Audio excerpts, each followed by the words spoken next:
Today we will talk about the mechanism that causes fundamental particles to have mass. If the electron had a different mass, then the orbitals inside atoms would be a different size, and the world would be a very different place. Let's begin by talking about the thing that physicists call a field. The need often arises to describe something that can have a different value at every point in space, like the air temperature, or like the wind velocity, or like the strength and direction of some force, such as the Earth's magnetic field. There are only 4 forces that we know of, and they are all described by fields that give their strength and direction at every point in space. But take note that a force field is something real. It is not just a number for every point in space. It has a physical reality. As John Archibald Wheeler said, it occupies space. It contains energy. Its presence eliminates the true vacuum. And in the words of Feynman, the field creates a condition in space. In classical physics, these fields were often thought of as continuous, smoothly changing entities. But quantum mechanics rejects the notion of continuous, and so fields become distributions of tiny field particles. And the strength of the field at any given point was nothing but the density or the quantity of field particles at that point. These particles are called virtual particles because they violate the conservation of energy rule for extremely short times in order to exist. They exist because of energy fluctuations allowed by Heisenberg's uncertainty principle, but they must disappear quickly because of the same principle. In force fields, like electric or magnetic fields, these field particles are called gauge bosons. They are the physical reality that occupies space as described by Wheeler.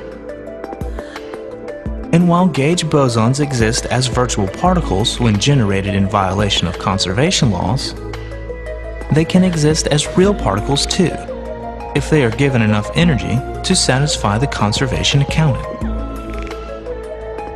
Most fields in science are generated by some source. An electric field is generated by an electric charge. Take away the source, and the value of the field goes to 0. And Feynman's condition in space disappears. But the Higgs field is different in this respect. It still has a value, a physical reality, at every point in space, even without a source to generate it. So there really is no empty space anywhere. The entire cosmos is saturated with Higgs field all the time, everywhere. And because of quantum mechanics, this means there has to be a field particle. Enter the Higgs boson.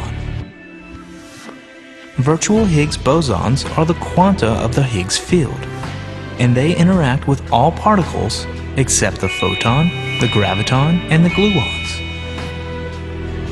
The interaction between the Higgs boson and each particle is directly related to the rest mass of that particle. Since the top quark has the highest rest mass, it also has the strongest interaction with the Higgs. The electron is 300,000 times less mass than the top quark, so its Higgs interaction is much smaller. And the almost massless neutrino has only a tiny, tiny interaction. Since the Higgs permeates all space, any particle that interacts with the Higgs interacts with it all the time and everywhere.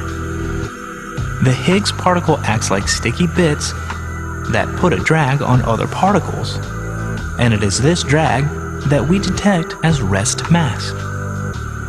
In order to detect a Higgs boson in the laboratory, we must create a real one instead of a virtual one. We do this by slamming particles and antiparticles together to create fireballs of terrific energy. And out of this fireball, we look for decay products that indicate that we created a Higgs boson. There may be as many as 5 Higgs fields, each with its own boson.